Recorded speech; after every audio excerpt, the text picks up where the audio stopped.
अस्सलाम वालेकुम नाज़रीन। द लास्ट टाइप के एक नए एपिसोड में डॉक्टर नजीब आपको खुशामदीद कहते हैं। आज मेरे साथ हम आज जो हमारे ट्राइब का हिस्सा है वो डिस्कशन में पार्टिसिपेट करेंगे। नाज़रीन, काफ़ी अरसे से हम ये चीज़ डिस्कस करना चाह रहे थे कि हम सब जो हैं वो कभी ना कभी किसी ना किसी सेहत के मसले से आगे डॉक्टर से और किसी मुआलिज से रुजू करने की कोशिश करते हैं और एक प्रोसेस हमें अपनाना पड़ता है कि वो किस तरीके से हम डॉक्टर से मिलें या खुद से इलाज करें या क्या करें।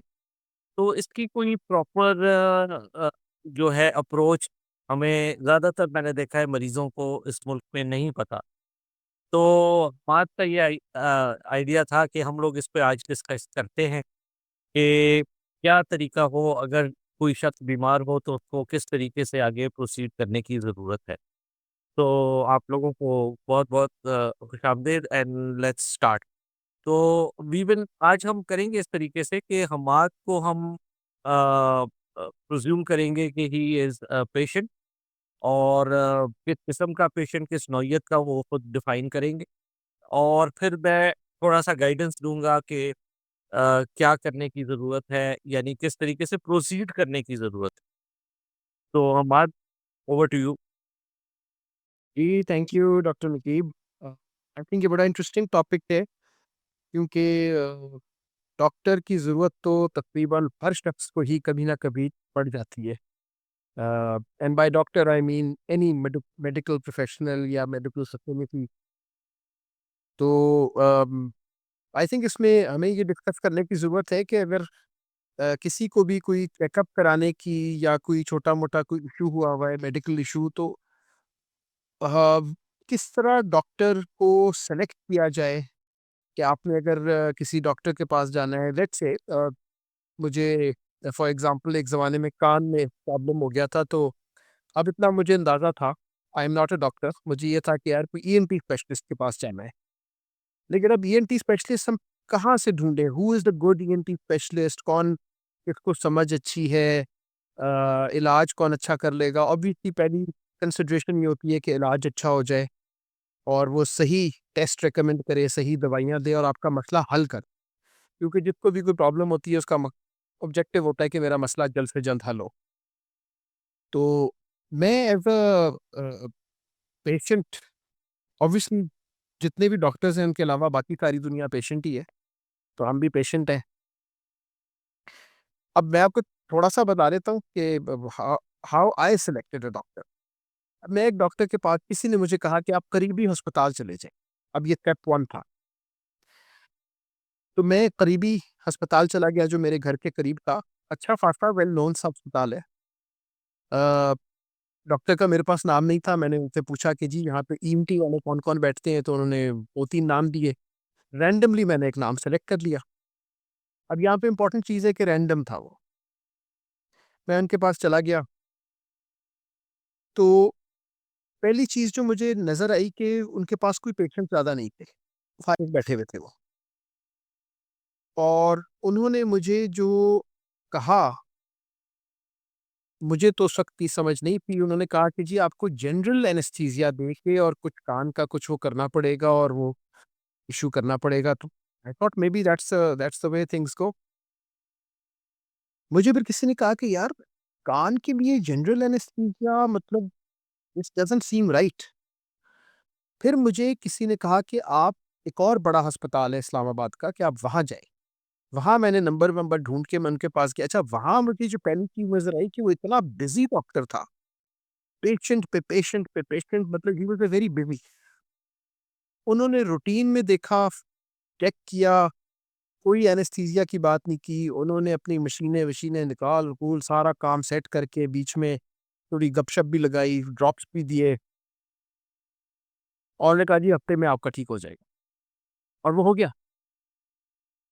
अच्छा, अब यहाँ से मैंने कंक्लूज़न ये ड्रॉ किया कि एक डॉक्टर जो दिन में 1 पेशेंट देखता है, कंपेयर्ड टू एक डॉक्टर जो 25, 30, 40 पेशेंट देखता है और उसकी रोज़ की प्रैक्टिस चल रही है, चाहे वो हॉस्पिटल में है या उसकी प्राइवेट प्रैक्टिस है। तो एक्सपीरियंस मैटर्स अ लॉट मेरी नज़र में। डिग्री से ज़्यादा शायद एक्सपीरियंस मैटर करता है। ऑब्वियसली मैं यहीं पे अपने आप को रोकूँगा और मैं आपसे पूछूँगा बिकॉज़ आप डॉक्टर हैं, आप प्रैक्टिसिंग डॉक्टर हैं और मेरे ख़्याल में if I am not wrong आपको 25-30 साल से आप रोज़ 30, 40, 50 पेशेंट देखते हैं। तो वुड यू एग्री कि experience matters more than the degrees? हाँ। मैं इसको थोड़ा-सा आपको एक्सप्लेन कर दूँ। अ, बेसिक बात आपकी बिल्कुल ठीक है। कोई भी फ़ील्ड हो, उसमें एक्सपीरियंस का कोई शॉर्टकट नहीं है और ऑब्वियसली एक्सपीरियंस जो है वो आपको उसी से चीज़ें जो हैं जितने आपने पेशेंट्स देखे हैं, उसके मुताबिक ही आपकी नॉलेज जो है बनती है। लेकिन अ, जो डॉक्टरी का जो तरीका है, वो एक डिफाइंड है और उसमें बेसिक डॉक्टरी, फिर उसके बाद स्पेशलाइज़ेशन, फिर सुपर स्पेशलाइज़ेशन के कॉन्सेप्ट्स हैं जो कि डॉक्टर जो हैं वो उसके मुताबिक अपने आप को स्पेशलिस्ट कहते हैं। तो अब बात ये आती है कि क्या किया जाए? एक्सक्यूज़ अगर आपको कोई इस तरह का प्रॉब्लम हो जैसे कि आपने बताया कि आपको कान में वो था, दर्द हुआ और प्रॉब्लम हुई।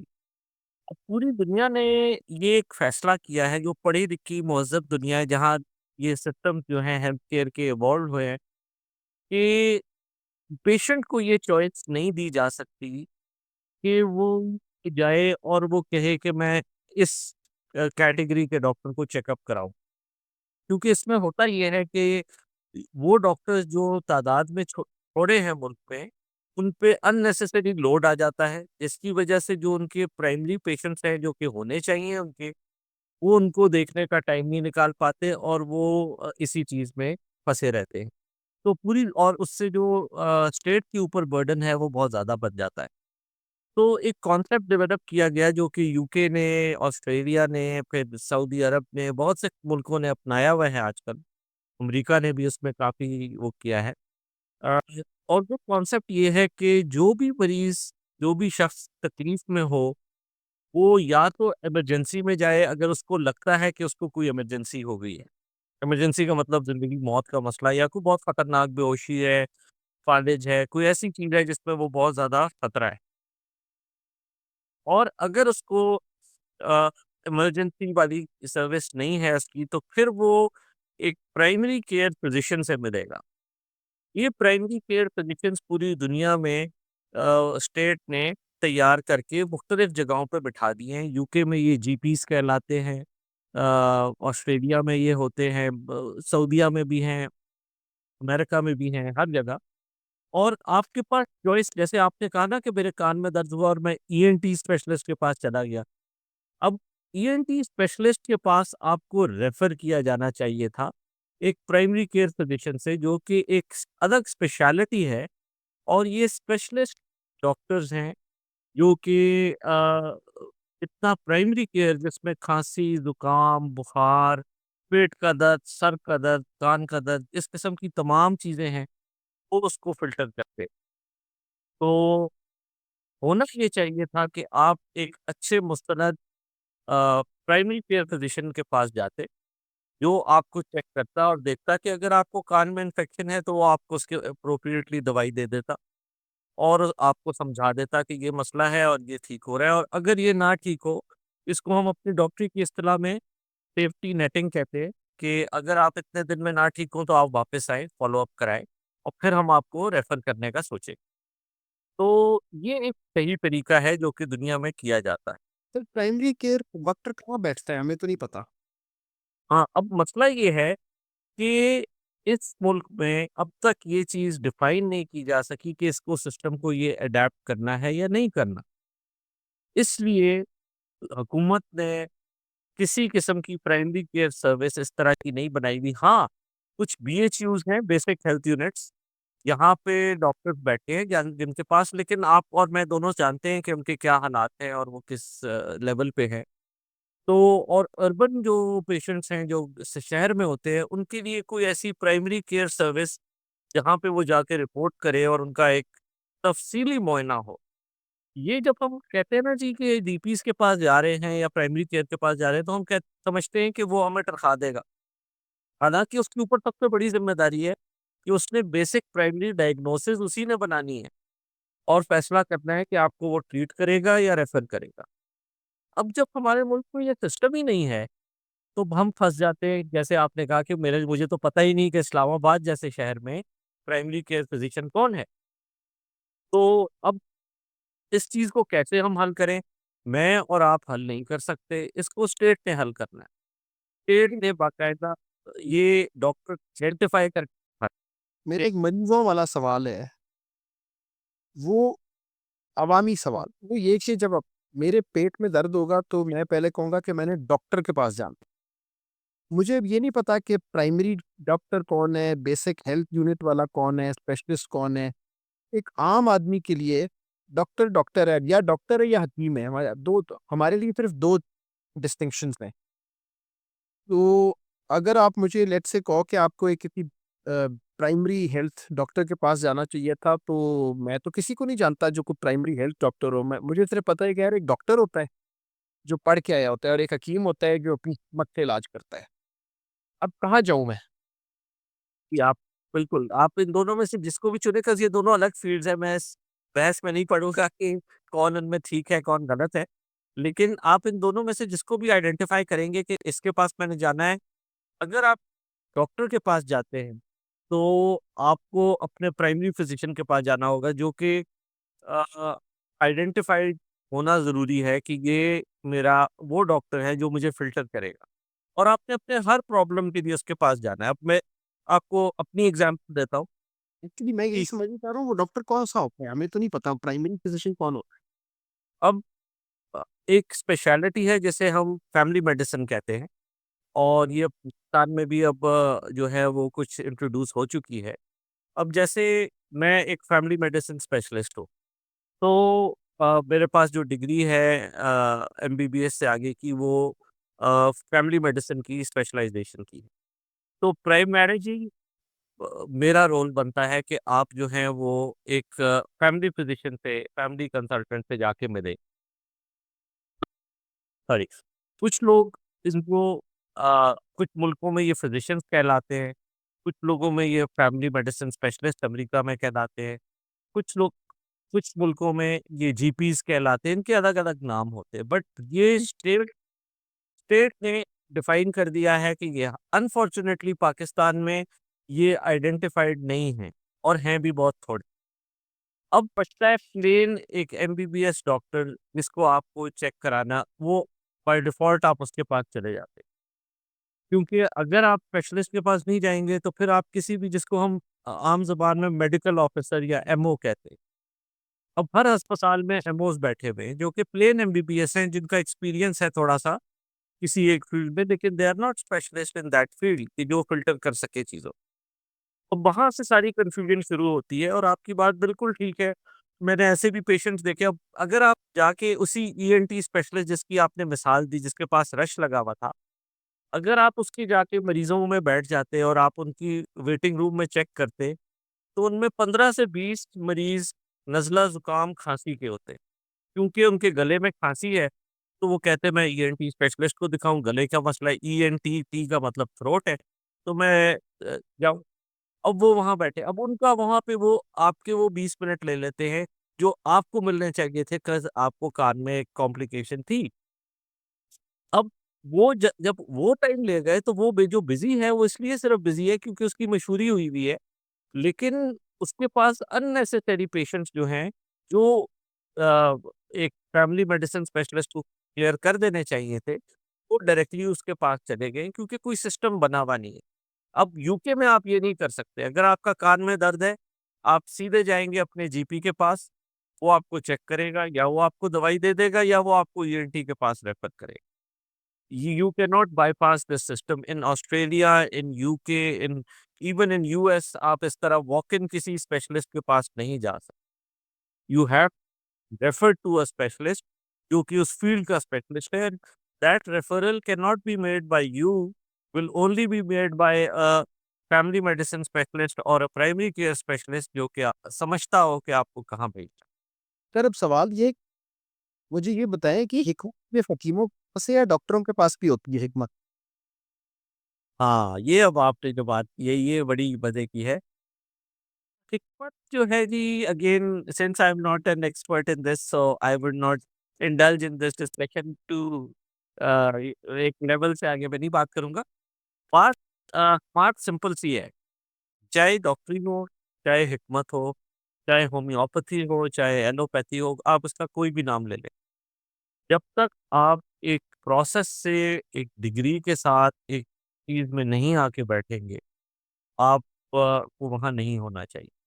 और दूसरा मरीज़ को भी ये चीज़ समझनी चाहिए कि अगर आप पास बहुत से मरीज़ बैठे हैं, लेकिन आपकी डिग्री मशकूक है, तो वो आपके पास ना अब इसमें जो अगेन बात ये आती है कि ये चेक एंड बैलेंस स्टेट के हाथ में है, लेकिन हमें पता है कि वो वहाँ पे हालात क्या हैं। अच्छा, मेरा एक तो बट ये नहीं जी, बड़ा बेसिक सा सवाल है, जो ये वो ऑब्वियसली वो सवाल है जो मेरे अपने ज़हन में आती हैं और देखिए मैं इसको रिप्रेज़ेंट कर रहा हूँ, मैं इस्लामाबाद में रहता हूँ, 4 जमातें पढ़ा हुआ हूँ। तो फ़र्ज़ करें मुझे कोई तकलीफ़ हुई है पेट में, कान में, सर में और मुझे ये फ़ीलिंग आई है कि अब मुझे किसी प्रोफ़ेशनल को दिखाना चाहिए। तो मुझे अस्पताल का रुख करना चाहिए या किसी क्लिनिक का रुख करना चाहिए? कुछ फ़र्क है इसमें या कहाँ पे मुझे ज़्यादा चांसेज़ हैं कि बेहतर ट्रीटमेंट मिल जाएगा? अगेन हर बात पे मैं उसी तरफ जाऊँगा कि यहाँ पे ये रोल्स क्लियरली जो हैं वो डिफाइंड इस मुल्क में नहीं और ये काम है स्टेट का कि वो तमाम लोगों को आइडेंटिफ़ाई करके दे कि अगर आपको प्रॉब्लम हो तो आपने सबसे पहले कहाँ जाना है। तो फिर हमारे यहाँ यही है ये सिस्टम नहीं बन सका है। इस वजह से कोई क्लिनिक में चला जाता है, कोई हॉस्पिटल में चला जाता है, कोई इमरजेंसी में चला जाता है। आप जाके इमरजेंसीज़ को देखें, कई वहाँ पे लोग ऐसे बैठे होते हैं जो कि कहते हैं जी हमें इमरजेंसी है, घर में चूल्हा जल रहा है और खाना हमने चढ़ाया हुआ है तो हम इमरजेंसी में आ गए। यानी हमारे घर में हमें ये इमरजेंसी है कि खाना पक रहा है। कोई कहता है कि जी मैंने कल लाहौर जाना है, मुझे इमरजेंसी है, मुझे चेक कर अब इमरजेंसी का जो क्राइटेरिया है वो डॉक्टर्स को आता है और वो वहाँ से उसको करते हैं।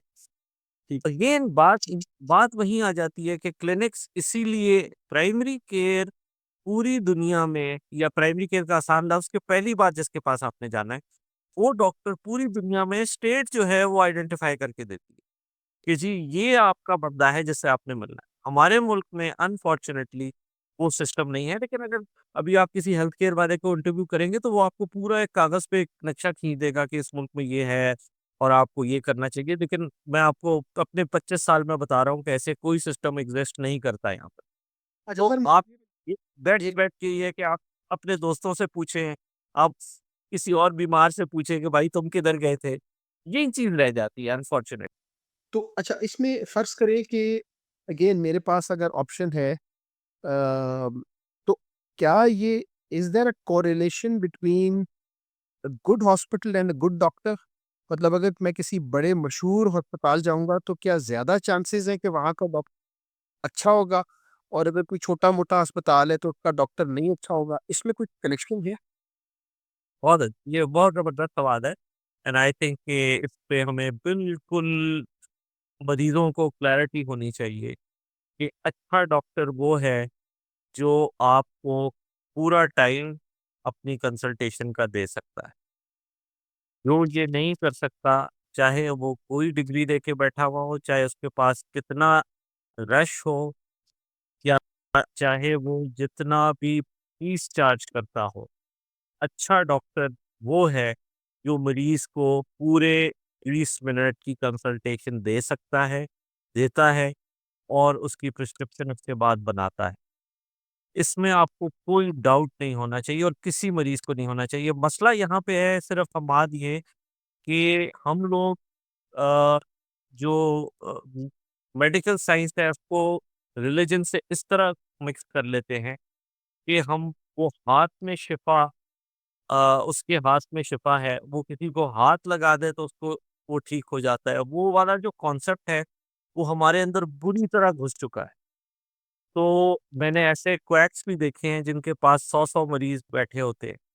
और मैं बहुत अच्छे फिजिशियंस को और हेल्थ केयर प्रोफेशनल्स को जानता हूँ अ, जो 2 मिनट में मरीज़ देख के और फ़ारिग कर देते हैं। ये इसमें एज़ अ पेशेंट आपको क्लैरिटी होनी चाहिए कि अच्छा डॉक्टर वो है, जो आपको 20 मिनट तसल्ली के साथ दे और फिर आपकी प्रिस्क्रिप्शन बनाए। फिर वैसे ये तो आपने बड़े एक दुखती रग पकड़ ली है, क्योंकि मे तो खाऊँगा इससे पहले कि हम आगे चलें उसको और द दुखती रग को दबाऊँगा कि ये मैं बात कर रहा हूँ जनरल मेडिसिन की। अगर आप साइकियाट्रिस्ट रेहाम के पास जाएँगे तो वो आपको 1 घंटा देने के लिए कन्फर्म उसको आपको 1 घंटा देना होगा। सही है। ऐसी टाइप की कंसल्ट हो ही नहीं सकती जिसमें 15-20 मिनट में मरीज़ को भगा दिया जाए। अब हुँ।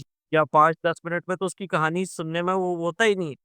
सो ये सब क्राइटेरिया सबको डॉक्टर्स को पता है, पेशेंट्स को ये समझने की ज़रूरत है। जी, आगे प्लीज़। मैं कह रहा था कि ये मेजॉरिटी मतलब I will take the liberty of saying कि 99% डॉक्टर्स तो आपको टाइम देते ही नहीं है, नंबर 1।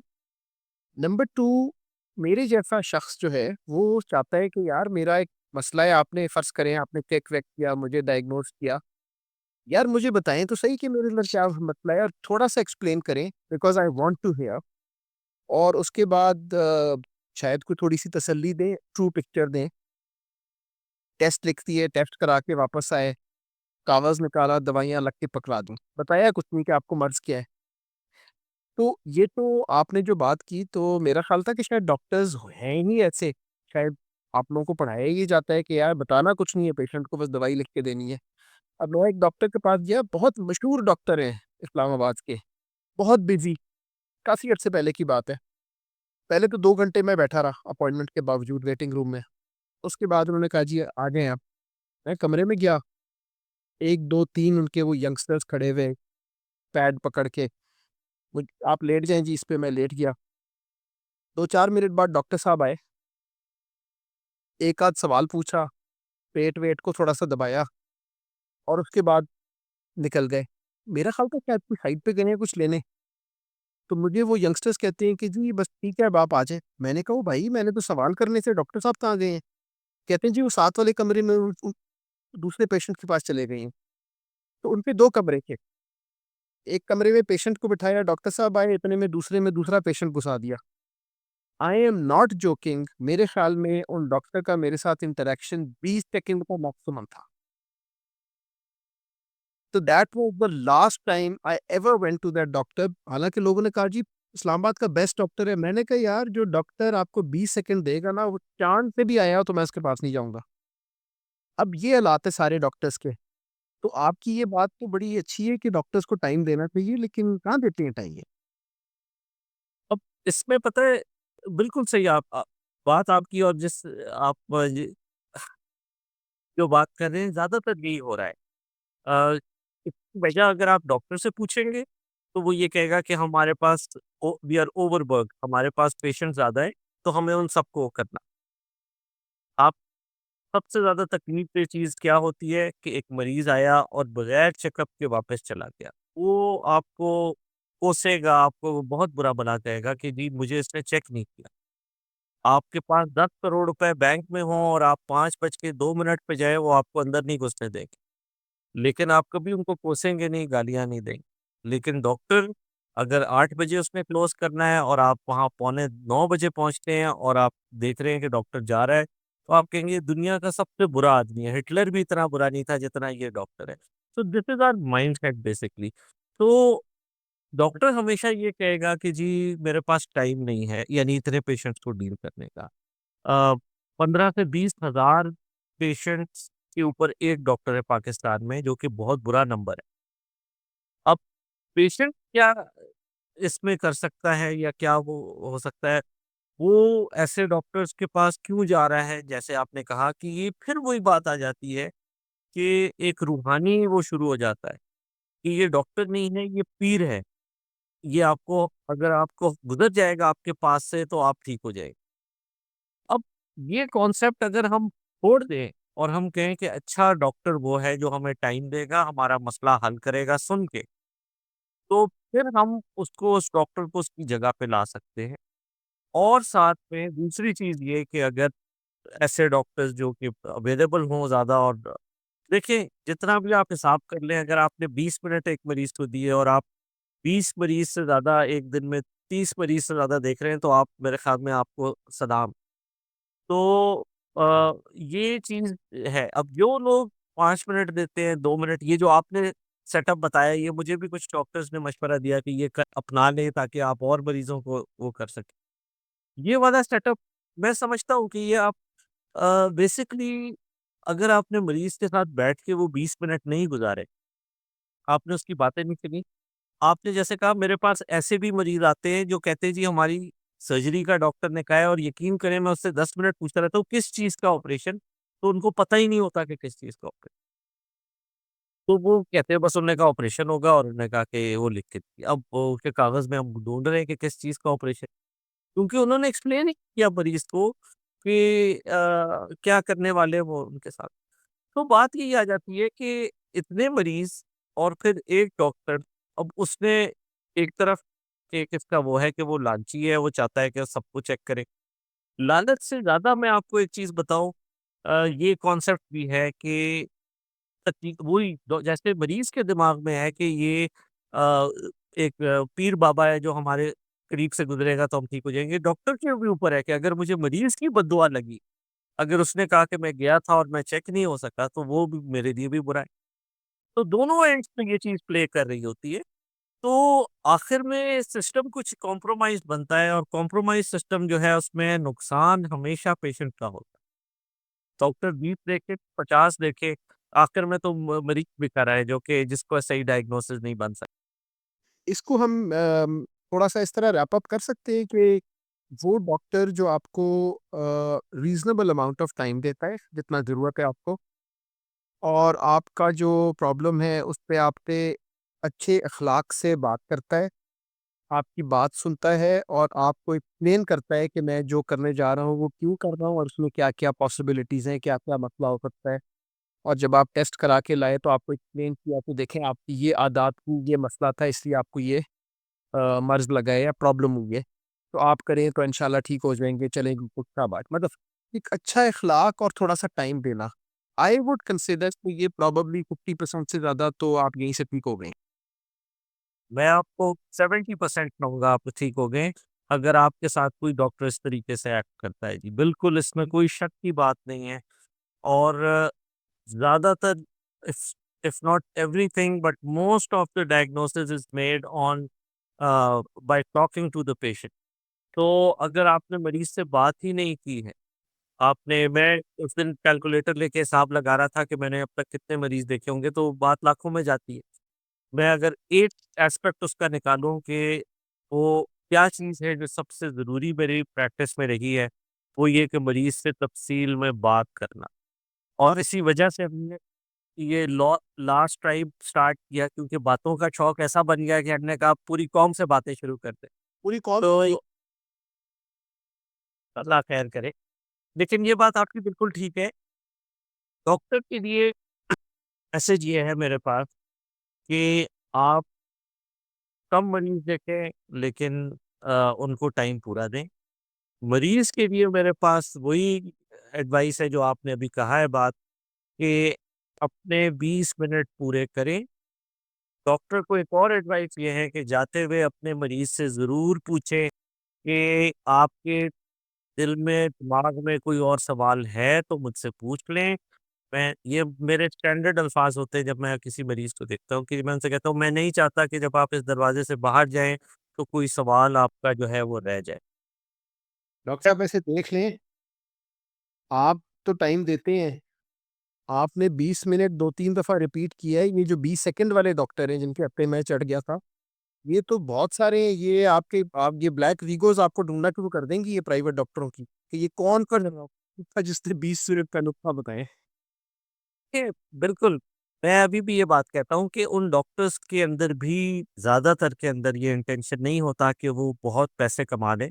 ज़्यादातर के अंदर ये इंटेंशन होता है कि मरीज़ जो है अनचेक ना चला जाए, क्योंकि मैं आपको बताऊँ, एक वो होता है ना हमारे यहाँ कुछ वो बनाई हुई है चीज़ें कि अगर आपको फलाँ शख्स दुआ दे तो आपकी वो कबूल हो जाती है, अगर इस टाइम पे ये करें तो ये हो जाता है।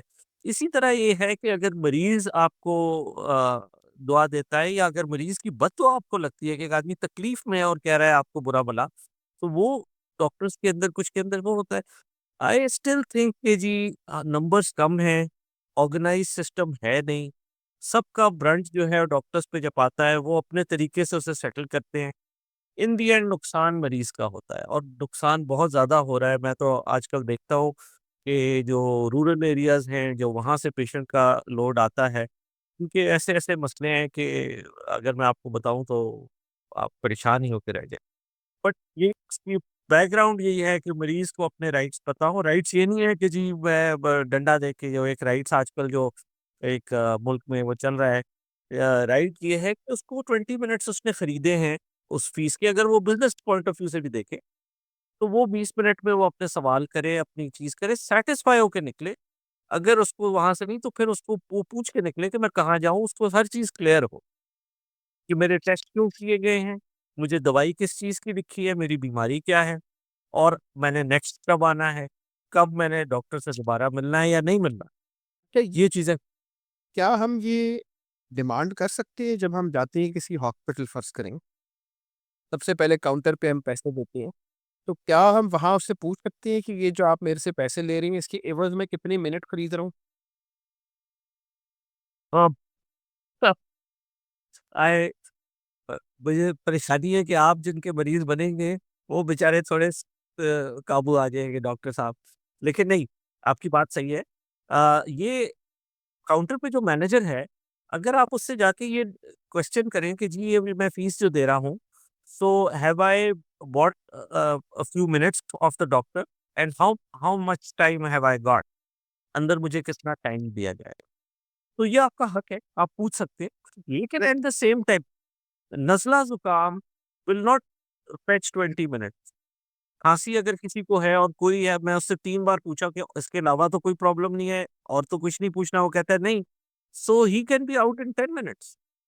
But somebody who walks in with a file, has diabetes, has blood pressure, has cholesterol के इश्यूज़, आर्थराइटिस, तो उसको अगर आप 20 मिनट भी आपके थोड़े पड़ जाते, सर तो वैसे वो चीज़ सब नॉर्मल चेकअप के लिए एक इंसान जा रहा है, नॉर्मल मतलब ठीक है, कुछ ऑब्वियसली कुछ दर्द है, जिस तरह मेरे कान में था या पेट में दर्द है, तो मुझे कितने मिनट एक्सपेक्ट करने चाहिए? अप्रॉक्सिमेटली कितना होना चाहिए नॉर्मली? 3 से 5 जी, 5 से 8 मिनट? मेरी जो मेंबरशिप है रॉयल कॉलेज के साथ, तो रॉयल कॉलेज हमें यूके का ये कहता है कि जब हमारा एग्ज़ाम लिया जाता है तो उसमें हमें 10 मिनट देते हैं, मरीज़ हमारे आगे रखते हैं और कहते हैं कि ए से शुरू करो ज़ेड तक 10 मिनट में जाओ। तो 10 मिनट से नीचे तो कंसल्टेशन हो ही नहीं सकती और ये एग्ज़ाम स्पीड जो है ये वो मैं आपको बता रहा हूँ कि हमें मेंबर बनने के लिए रॉयल कॉलेज का, हमें जो पेशेंट दिया जाता है उसको हमें 10 मिनट में क्लियर करना होता है। स्टॉप वॉच चल रही होती है, एग्ज़ामिनर बैठा होता है और पेशेंट बैठा होता है। तो 10 मिनट से नीचे तो वो भी ये सोचते हैं कि कोई पेशेंट एग्ज़ामिन हो ही नहीं सकता, यानी कंसल्ट बनती ही नहीं।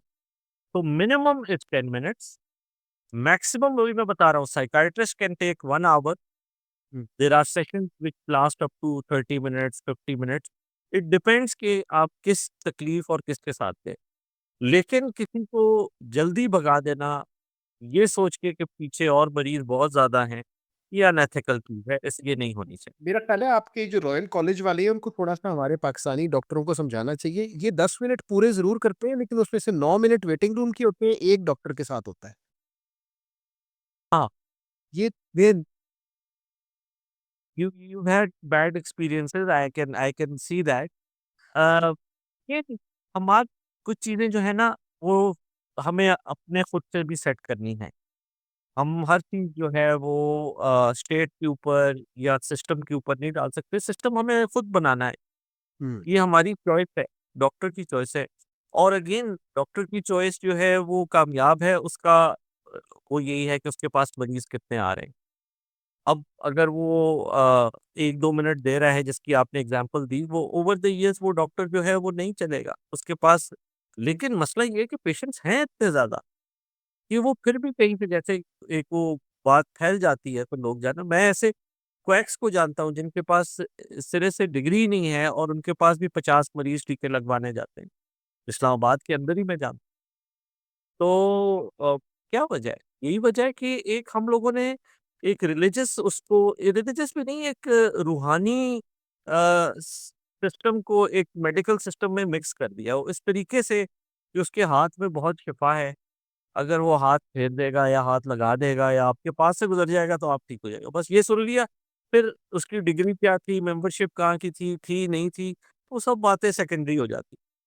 तो हमें अपना एटीट्यूड देखिए, जो इंसान इग्नोरेंट है उसको दुनिया जो है वो उसी तरह डील करती है। तो अगर पेशेंट जो है समझदार है, जैसे अभी आप बात कर रहे हैं, तो फिर वो अपने लिए सही चीज़ ढूँढ लेगा या फिर अगले को मैसेज दे देगा कि आप ठीक नहीं। लेकिन आपके इस प्रोग्राम से, आपकी इन बातों से ये बड़ा अच्छा मेरा ख़्याल है एक मैसेज गया है, देखिए मेरे लिए भी है कि आपको एक certain amount of time doctor को देना चाहिए और आप डिमांड भी कर सकते हैं उससे। और उससे ये भी डिमांड कर सकते हैं कि मुझे कम से कम आप एक्सप्लेन करें कि मेरे मुझे क्या प्रॉब्लम है या आपने तजवीज़ क्या किया, आपका डायग्नोसिस क्या है, आपको क्या लग रहा है? थोड़ा-सा एक इंटरैक्शन होनी चाहिए मेरे ख़्याल है डॉक्टर के साथ। नहीं, थोड़ी से ज़्यादा होनी चाहिए। मैं अपने तमाम सुनने वालों को ये कहता हूँ कि जब आप किसी डॉक्टर से मिलें, तो आप उसको कम से कम 5 से 7 मिनट में समझाएँ कि आपको क्यों आप उसके पास आए हैं। फिर जब वो आपके लिए सर झुका के प्रिस्क्रिप्शन लिखना शुरू करे, तो आप उससे पूछें कि मेरी बीमारी क्या है? मैं कितने अरसे में ठीक होऊँगा? कितना दवाई मुझे खानी है? मेरा फ़ॉलो-अप है कि नहीं? मैं वापस आऊँ या ना आऊँ? किन सूरत-ए-हाल में मैं वापस आऊँ, किन में ना आऊँ? ये पूछ के आप वहाँ से निकलें।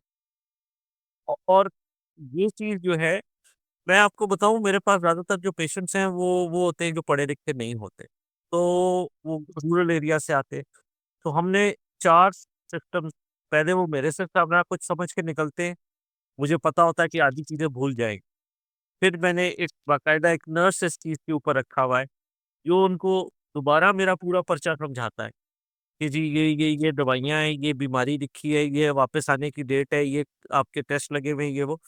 फिर वो जब फार्मेसी में जाता है तो वहाँ पे भी एक बंदा बिठाया हुआ है कि जो उसको समझाता है कि भाई ये दवाई ऐसे है, ये ऐसे खानी है, ये इस वजह से है, ये इस वजह से। उसके बाद भी मैं देखता हूँ कि जो पेशेंट वापस आता है, कई बार वो पूरी तरह कंप्लाई नहीं कर पाता। तो हमारे लोगों में भी एक्चुअली प्रॉब्लम दोनों एंड पे है। और इसको एज़ अ प्रॉब्लम हम समझें तो हम, अगर पेशेंट थोड़ा एनलाइटेंड हो, थोड़ा इवॉल्व्ड हो, तो वो बेहतर अपना इलाज करा सकता है। इसी तरीके से अगर डॉक्टर जो है वो केयरिंग हो और वो इस चीज़ को समझे कि मैंने आगे मरीज़ के लिए बेहतरी करनी है, तो वो भी बेहतर हो सकता है। तो थोड़ा-सा दोनों एंड पे ठीक होने की ज़रूरत है। ये आई थिंक मेरे लिए तो बड़ा एनलाइटनिंग आज रहा है, बहुत चीज़ें मैंने सीखी हैं। हालाँकि देखिए हम लोग पाकिस्तान में हमें तो टीके लगवाने की बहुत आदत है, हमारा बैंक भी हमें टीका लगवाता है, एफबीआर भी टीका लगाता है, वापडा भी टीका लगाता है, तो टीके तो हम बहुत लगवाते हैं रोज़। लेकिन हमें वो डॉक्टर चाहिए जो हमें थोड़ा-सा टाइम दे के थोड़ी तसल्ली दे दे, कुछ समझा दे, एक्सप्लेन कर दे कि आपके टेस्ट रिपोर्ट में जो आया है वो क्या है। तो आई होप आपकी इस बहुत से लोग जिसको सुन रहे हैं शायद वो भी डॉक्टर से जाके अब डिमांड करेंगे अपने हकूक के लिए लड़ेंगे। नहीं, नहीं, लड़ने की ज़रूरत नहीं है। बातचीत, अगर आप किसी डॉक्टर से पूछें कि जी मुझे इसमें क्या नज़र आया, तो I think if not all 90% would tell them कि ये प्रॉब्लम। जनाब अगर आप नहीं है, 90% डोंट टेल। हाँ, खैर, आप एज़ अ पेशेंट है, आपका ज़्यादा एक्सपीरियंस है, मैं एज़ अ पेशेंट नहीं जाता, लेकिन ये है कि आई थिंक कि अगर नहीं करता तो गलत करता है, उसको करना चाहिए, उसको एक्सप्लेन करना ज़रूरी है। पेशेंट को कमरे से निकलने से पहले अपनी बीमारी और उसकी ट्रीटमेंट का फुल नॉलेज होना ज़रूरी है। तो अगर वो कोई चीज़ नहीं किया, तो वो या उसने पूछी नहीं या फिर डॉक्टर ने बताई नहीं, दोनों एंड पे इश्यू है, दोनों को रिज़ॉल्व करना चाहिए। कोई मरीज़ को भी क्वेश्चन सोच के अंदर जाना चाहिए डॉक्टर के कमरे में कि मैंने क्या-क्या चीज़ें क्लियर करनी है, क्या-क्या पूछना है। क्योंकि देखिए कई बार ऐसा भी होता है कि पेशेंट जो है, अगर 70 साल का एक शख्स है, जो घर में अकेला रह रहा है, तो वो प्रॉब्लम उसके सिर्फ़ पेट में गैस का है, लेकिन वो आया है बात करने के लिए, क्योंकि उसके घर पे कोई है। तो वो मुझसे बात शुरू करता है कि जी 1950 में जब मैंने ये काम शुरू किया, मेरे 2 खेत होते थे, 3 बैलें होती थी। तो मुझे मेरा तो स्टॉपवॉच चल पड़ी है, मैं तो 20 मिनट अपने देख रहा हूँ। तो वो 8-9 मिनट इसी में लगा देता है कि मैंने ज़िंदगी कैसे गुज़ारी, क्योंकि ये चीज़ें उसकी फैमिली ने सुननी थी, उसके रिश्तेदारों ने सुननी थी, बच्चों ने सुननी थी, वो है नहीं।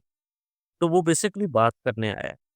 अब मेरे मुझे उसने दिए अपने प्रॉब्लम के लिए 5 मिनट या 4 मिनट, लेकिन वो बाकी बातें करने आया था। तो अब ऐसे लोगों के लिए हमें टाइम निकालना होगा।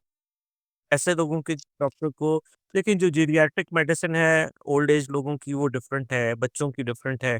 इन लोगों की जब हम बात करते हैं फैमिली फिजिशियन की, तो हमें इन सबको उनकी एज के मुताबिक डील करना होगा। इसीलिए मैं कह रहा हूँ, ये सिस्टम बड़ा ज़रूरी है कि ये आए कि सबसे पहले पेशेंट जो है वो एक फैमिली प्रैक्टिस के डॉक्टर के पास जाए, ताकि वो सही तरीके से उसको आगे प्रोसेस कर सके। बिल्कुल ठीक है।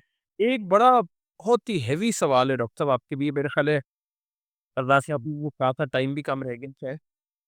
जी। मुझे बताइए आपके पास एज़ अ डॉक्टर वहम का इलाज है? हाँ, हाँ, बिल्कुल, बिल्कुल है। मेरे से ये बहुत पेशेंट करते हैं नहीं, और तो ये भी है। ये कि वहम का इलाज तो हकीम लुकमान के पास भी नहीं था। हाँ, हकीम लुकमान साहब जो थे वो अगर मैं आई एम श्योर उनके पास भी था। लोगों ने उनको ऐसे ही बेचारों का नाम डाल दिया है, because he was so big, so उनको इस तरह कहते थे। I think there are ways कि जिसमें आप रूल आउट कर सकते हैं एक प्रॉब्लम। मैं बड़ी साइंटिफिकली बात कर रहा हूँ। सर ये वैसे आने था था मैंने। अच्छा, तो ये तो वहम का इलाज जो है वो किया जा सकता है, अगर उसको अ, ठीक करना हो। बिल्कुल, बिल्कुल। चले सर ज़बरदस्त। तो जिस तरीके से आज आपने मेरे प्रोफ़ेशन के बारे में बैठ के सवालात किए, आई थिंक हमें एक सेशन रखना चाहिए जिसमें मैं एज़ अ क्लाइंट और आप एक एज़ एन आर्किटेक्ट बैठें, और फिर मैं आके यही सवालात आपसे डालूँ कि सॉरी, बिल्कुल। एक्चुअली इससे लोगों को काफ़ी चीज़ों में आगाही हासिल होगी और बहुत से क्वेश्चन्स आंसर हो सकेंगे। तो let's do that also. Absolutely, बिल्कुल, बिल्कुल। Be a pleasure. तो नाज़रीन, बहुत शुक्रिया आप लोगों ने हमारी ये बातचीत सुनी। हमेशा याद रखें कि सेहत जो है उसमें कोई भी किसी किस्म की भी केयरलेसनेस नहीं होनी चाहिए। आपके माइंड में जो सवालात आपकी सेहत के मुताबिक हैं वो अपने मुआलिज से ज़रूर पूछें, और उससे ज़रूर मिल के अपने तमाम शक-व-शुबहात और अपनी तमाम जो प्रॉब्लम्स हैं उनका हल जो है वो डिमांड करना, और उनसे वो हल निकलवाना, उनसे पूछना, ये आपका राइट है। अपना राइट ज़रूर इस्तेमाल करें, और इसके साथ ही डॉक्टर्स को भी इंसान ही समझें। हमारी भी वही कैपेसिटी है, जो जैसे मैं मिसाल देता हूँ कि आपके चाहे जितने भी बैंक में पैसे हों, अगर आप 5 बज के 1 मिनट पे जाएँगे तो बैंक बंद होगा और वो आपको घुसने भी नहीं देंगे आप। तो वही हिसाब हमें भी थोड़ा वो समझें कि हम भी उसी तरह काम करते हैं, जिस तरह आप लोग काम करते हैं। बाकी अल्लाह आप लोगों को अच्छी सेहत दे। अम्मा, थैंक यू वेरी मच। आपने आज बड़ी इंटरेस्टिंग कन्वर्सेशन ये आज हमने की। अपना ख़्याल रखिएगा। अल्लाह हाफ़िज़।